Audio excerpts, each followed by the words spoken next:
ये क्लास 10 के chapter 1 nationalism in Europe का लास्ट सेक्शन है। नेशनलिज्म एंड इम्पीरियलिज्म इस पूरे चैप्टर में पढ़े कि किस तरह यूरोप में नेशनलिज्म का आइडियोलॉजी 18th और 19th सेंचुरी में जो है तो पॉपुलर हुआ। पूरे यूरोप में इसका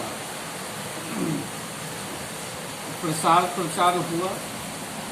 यह मूलतः मिडिल क्लास के लोगों के बीच जो है सो यह आइडियोलॉजी लोकप्रिय हुआ था। ये मिडिल क्लास के जो लोग लिबरलिज्म के आइडियोलॉजी से प्रभावित थे, उन्हीं लोगों के बीच यह नेशनलिज्म का आइडियोलॉजी भी फैला। इसीलिए उस समय के नेशनलिज्म के आइडियोलॉजी को लिबरल नेशनलिज्म के नाम से जानते हैं। ये शुरू में नेशनलिज्म का आइडियोलॉजी में सभी देश के लिबरल नेशनलिस्ट चाहते थे कि उनका देश भी एक नेशन स्टेट बने और दूसरे देशों को भी वो मदद करना चाहते थे एक नेशन स्टेट बनाने में। लेकिन 19वीं शताब्दी के अंतिम चौथाई तक आते आते यह नेशनलिज्म का आइडियोलॉजी अपना रूप बदल लिया। अब इसमें जो है सो उदारता की भावना नहीं रह गई, जो शुरू में जो है देखने को मिलती थी। 19वीं शताब्दी के फर्स्ट हाफ सेंचुरी तक जो दिखाई देती थी, वह भावना अब इसमें नहीं रही। अब नेशनलिज्म का आइडियोलॉजी अनुदार हो गई। इसमें नेरोइज्म की भावना, संकीर्णता की भावना आ गई और इस भावना के अंतर्गत अब जब यह भावना, संकीर्णता की भावना इसमें प्रवेश कर गई, तो इस भावना के कारण जो है सो बहुत सारी जो परेशानी यूरोप में जो है सो आनी शुरू हुई। इसी समय इसका सबसे दुष्प्रभाव जो देखने को मिला वो बाल्कन पेनिनसुला में ये नेशनलिस्ट टेंशन के रूप में जो है सो 1871 से यह दृष्टिगोचर होने लगा था।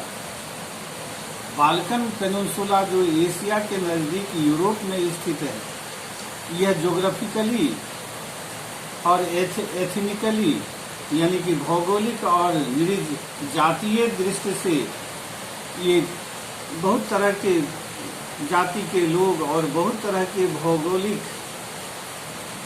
बनावट वाला यह इलाका है। आजकल का Romania, Bulgaria, Albania, Greece, Macedonia, Croatia, Bosnia Herzegovina, ये सब देश जो आज हैं इसके बाल्कन पेनिनसुला में स्थित हैं। ये सब इन देशों में रहने वाले लोग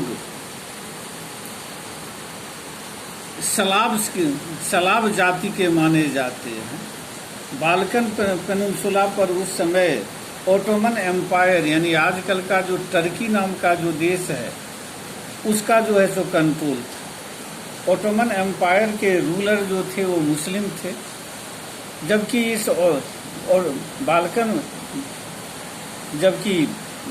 बाल्कन पेनिनसुला में जो देश सब थे वे उन देशों के लोग क्रिश्चियन कम्युनिटी के थे, क्रिश्चियन रिलीजन के फॉलोअर थे।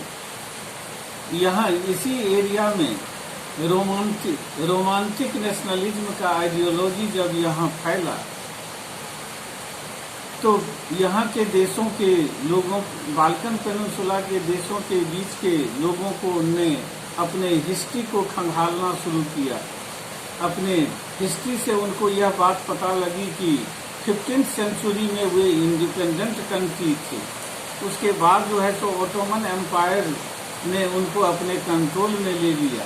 उनका कल्चर जो है सो ओटोमन एम्पायर के जो मुस्लिम आबादी थी उनसे, जो रूलर मुस्लिम थे उनसे अलग है। इसी समय दूसरी बात यह हुई कि ओटोमन एम्पायर धीरे धीरे कमज़ोर होने लगा था और इस कमजोरी का फायदा उठा करके बाल्कन पेनिनसुला के देश सब इससे आज़ादी चाहते थे।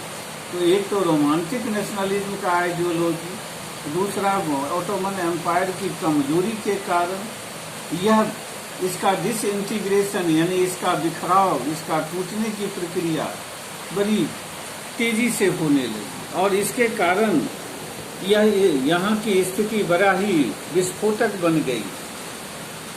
पूरे 19th सेंचुरी में ऑटोमन एम्पायर ने यह कोशिश की कि इन जो देश सब इससे अलग होना चाहते थे बाल्कन पेनिनसुला के, उनको किसी तरह मना करके जो है तो उनको अलग होने से रोका जाए। इसके लिए बाल्कन पेनिनसुला ऑटोमन एम्पायर के रूलर ने बाल्कन पेनिनसुला के एरिया में मॉडर्नाइजेशन का काम शुरू किया। बहुत सारे रिफॉर्म्स यहाँ इंटरनल रिफॉर्म्स लाए गए। यहाँ के लोगों को ऑटोनॉमी देने की उसने कोशिश की। यहाँ सड़कें बनाई गई, स्कूल कॉलेज सब खोले गए। इस सब के द्वारा मॉडर्नाइजेशन का काम शुरू हुआ, लेकिन इसके बावजूद उनको सफलता नहीं मिली। यहाँ के लोग आज़ादी से कम कुछ नहीं चाहते थे, वे इंडिपेंडेंस चाहते थे। और धीरे धीरे करके एक एक जो बाल्कन पेनिनसुला के कंट्री थे, वे सब जो है अपनी आज़ादी की घोषणा करने लगे।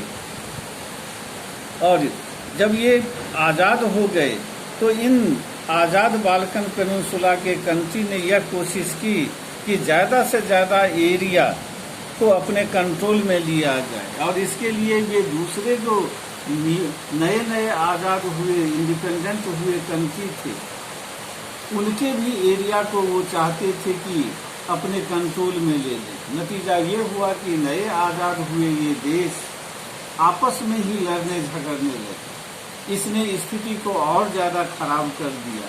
टेंशन को इस रीजन के टेंशन को और ज़्यादा बढ़ा दिया। ऐसी स्थिति में यूरोप के जो यूरोपियन पावर्स थे, रसिया, ब्रिटेन, फ्रांस, जर्मनी, इटली, ये सब इसमें इन्वॉल्व होने लगे।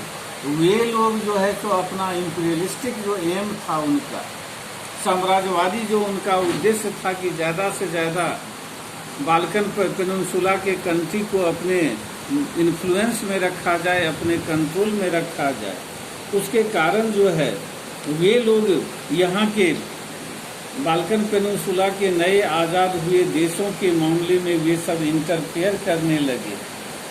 कोई न कोई European super power Balkan peninsula के कंट्री को जो है सो सपोर्ट करने लगा, जिसके कारण स्थिति ऐसी खराब होने लगी कि लगा कि यहीं से फर्स्ट वर्ल्ड वॉर जो है सो शुरू हो जाएगा।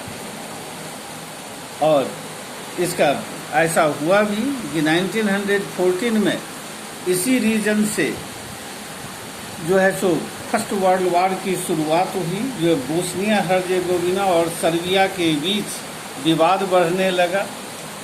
बोस्निया हर्जेगोविना में जब सर्बिया के प्रिंस गए थे घूमने के लिए तो वहाँ उसकी हत्या कर दी गई। और इसी विषय को लेकर के बोस्निया हर्जेगोविना और सर्बिया के बीच लड़ाई शुरू हुई। और इसी लड़ाई के साथ जो दोनों के सपोर्टर यूरोप के बड़े पावर्स सब थे, इन दोनों के सपोर्ट में आ गए और धीरे धीरे यूरोप दो ग्रुप में बट गया और दोनों ग्रुपों के बीच फर्स्ट वर्ल्ड वॉर जो है तो शुरू हो गया।